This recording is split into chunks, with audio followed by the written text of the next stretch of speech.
Ketua Umum Partai Nasdem, Surya Paloh. Selamat malam Pak Surya. Selamat malam, Ivana. Apa kabar? Baik. Oke, Pak Surya, terima kasih sudah meluangkan waktu untuk CNN Indonesia. Banyak sekali pertanyaan tentang isu politik yang harus saya tanya ke Pak Surya karena sudah berbulan-bulan kami meminta waktu sebetulnya, dan terima kasih hari ini mau meluangkan waktu. Kita langsung ya Pak Surya. Baik. Dari peristiwa yang paling baru, 2 Mei kemarin Presiden Jokowi mengumpulkan 6 ketua umum partai politik di Istana Negara tanpa ada Nasdem. Dan Presiden mengatakan bahwa Nasdem memang tidak diundang Pak Surya karena sudah membentuk koalisi sendiri. Respon Pak Surya seperti apa? Ya, saya harus menerima itu sebagai bahagian daripada satu situasional ya, perkembangan situasional yang terbaru. Dan itu kan keluar dari statementnya Bapak Presiden ya, Pak Jokowi. Nah, Pak Jokowi menyatakan bahwasanya Nasdem sudah punya koalisi tersendiri. Saya pikir benar itu, ya kan? Jadi saya bisa pahami itu. Jadi Nasdem menerima begitu saja ketika kemudian ada bentuk pengusiran secara halus terhadap Nasdem dari koalisi pendukungnya Pak Jokowi, karena ini banyak yang mengatakan ini sebagai bentuk pengusiran halus Pak terhadap Nasdem, terhadap koalisinya Pak Jokowi. Ada dua pendekatan dalam konteks cara berpikir kita. Kalau yang positif mungkin karena harapannya Presiden Jokowi untuk kita semakin memperkuat posisi dan peran pemerintahan, merepresentasikan koalisi pemerintahan di luar koalisi pemerintahan itu sendiri. Ya, bagaimana membawa pikiran-pikiran yang selama ini barangkali belum tersinergikan secara baik, ya kan? Memahami secara lebih utuh, seutuhnya seluruh kebijakan dan polisi pemerintahan yang dijalankan oleh administrasi roda pemerintahan di bawah kepemimpinan Pak Jokowi Ma'ruf Amin ini bisa dijelaskan dan diperankan oleh Nasdem. Nah, itu kalau kita berpikir positive thinking. Ya kalau negatif thinking ya memang benar lah. Ivana udah bilang nih, saya pikir bukan pengusiran. Mungkin barangkali ya sudah menyatakan ya saya ini sebenarnya antara bagaimana ya merasa Nasdem itu masih kita perlukan atau tidak, barangkali itulah. Itu yang sedang dalam pemahaman pemikiran daripada alam pikirannya Presiden Jokowi kalau kita berpikir dalam perspektif negative thinking. Tapi kalau Pak Surya sendiri merasa bahwa Nasdem masih dibutuhkan dalam koalisi pendukungnya Pak Jokowi? Saya pikir kalau kita berpikir secara normatif, tidak dibutuhkan. Tapi saya tidak hanya memikirkan secara normatif. Saya mengusung Presiden Jokowi ini tidak dalam aspek pendekatan normatif, tidak linear. Toh saya mendukung Presiden Jokowi dan Nasdem ini bukan baru periode 2019 ya, awal 2014, seluruh komitmen dan seluruh daya kemampuan yang dimiliki oleh Nasdem hanya satu, bagaimana mengupayakan Presiden Jokowi sebagai kandidat presiden untuk terpilih menjadi presiden. Demikian juga periode berikutnya, seluruh kemampuan yang ada. Mungkin orang yang paling sakit perut pertama, kalau terkena harus penyakit perut, karena melihat barangkali tren yang kurang baik dari hasil survei terhadap Presiden Jokowi, ya pasti pribadi saya dan Nasdem. Ini apa adanya. Kenapa? Karena kita tidak berpikir secara linear, kita melakukan seluruh daya upaya, keluar daripada pemikiran-pemikiran yang linear tadi. Nah ini juga demikian. Kenapa saya harus berpikir linear? Hari ini Presiden Jokowi tidak memerlukan saya dan Nasdem. Apa memang besok juga dia tidak perlukan? Apa lusa beliau tidak perlukan? Apa sesudah dia tidak menjadi presiden lagi dia tidak memerlukan Nasdem? Belum tentu. Nah saya berpikir yang tidak linear tadi. Hidup ibarat sebuah siklus roda pada hati yang berputar. Hari ini boleh dianggap barangkali kurang pas ini. Bung Surya ya dengan Nasdemnya karena mengusung Anies Baswedan. Mungkin tidak selamanya begitu. Saya berpikir dalam hal yang positive thinking. Jadi tidak ada hal-hal yang terlalu luar biasa. Nah, kecuali barangkali besok pagi setelah wawancara ini Presiden menyatakan ya, saya akan mengambil sikap terhadap partai-partai koalisi pemerintahan di mana Nasdem barangkali sudah tidak kita perlukan, nah itu lain hal. Oke. Tapi sepanjang itu belum ada, seluruh komitmen yang telah saya utarakan untuk mendukung kepemimpinan Presiden Jokowi ini masih tetap berjalan sebagaimana mestinya. Oke. Kalau sudah tidak diinginkan, kenapa tetap bertahan? Meskipun tadi Pak Surya menyebutkan moral ada di komitmen. sini. Oke.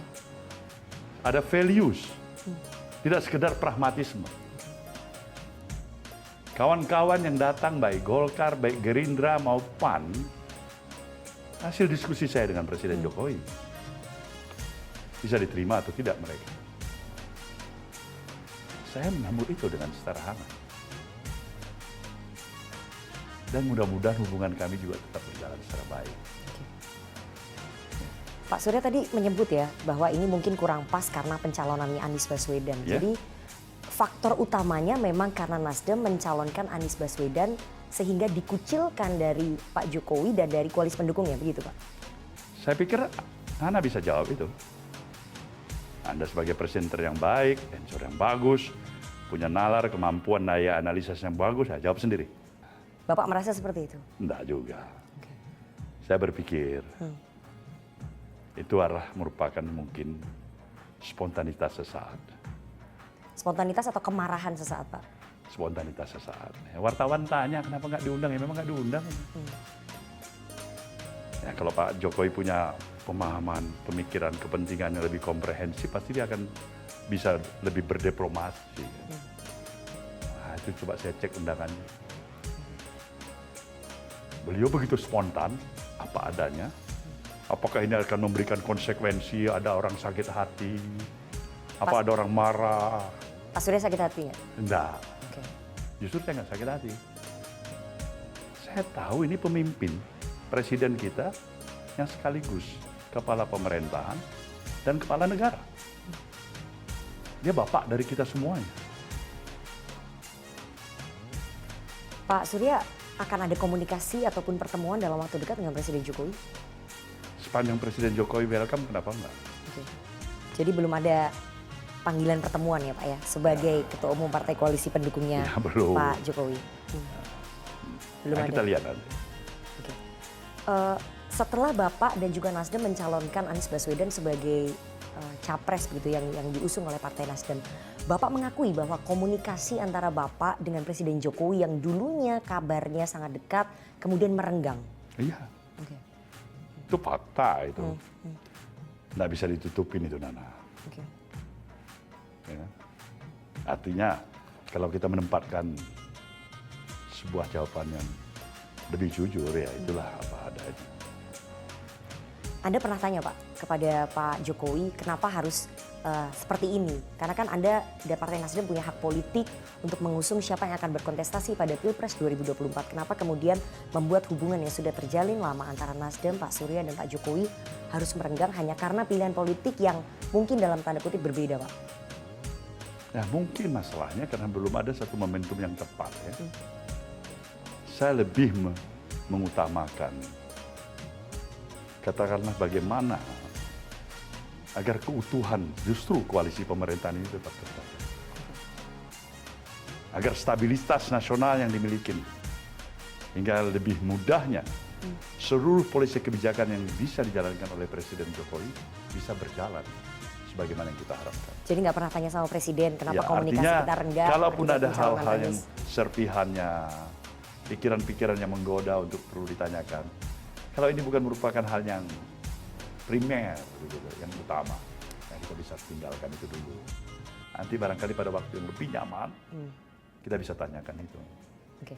Suatu saat Pak Surya akan tanya Ya, saya akan kepada tanya. Presiden kenapa kemudian kita harus merenggang seperti ini hanya karena Nasdem memilih jalan politik yang berbeda mengusung Anies. Pasti dong. Oke. Kan sayang kalau kita tidak bisa menyatukan semua yang sebenarnya merupakan sesuatu yang sudah kita miliki.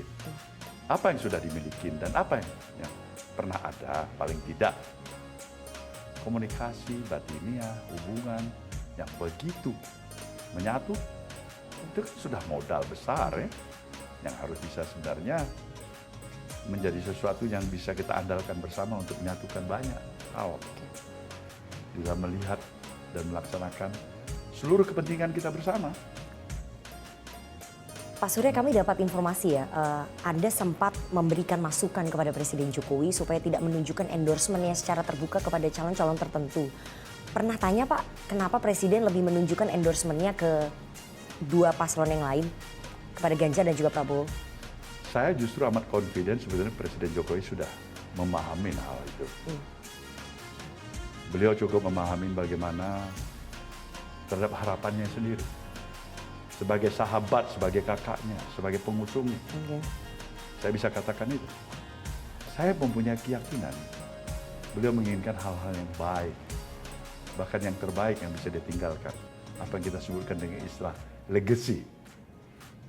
Ya, pasca daripada selesainya jabatan beliau sebagai presiden dan kepala pemerintah. Menunjukkan endorsement kepada tokoh tertentu itu kan bukan legacy yang baik Pak dalam sistem demokrasi kita. Bapak berikan masukan itu nggak ke beliau? Ya, secara diplomasi ya ada. Tetapi masalahnya itu kan berpulang kembali kepada pemahaman dari seorang Jokowi. Yang saya tahu adalah tekad dan semangat beliau itu adalah bagaimana untuk memberikan yang terbaik. Tetapi ada hal yang tidak boleh dilupakan. Arti keberadaan seorang Jokowi hari ini adalah sebagai seorang presiden. Sebagai seorang kepala pemerintahan. Nah, yang ketiga juga sebagai seorang kepala negara. Nah, spirit sebagai seorang kepala negara yang melekat adalah kenegarawanan, spirit dan semangatnya. Jadi Anda ingin katakan bahwa saat ini Pak Jokowi melupakan spirit kenegarawanan yang beliau punya. Masyarakat yang bisa menilainya.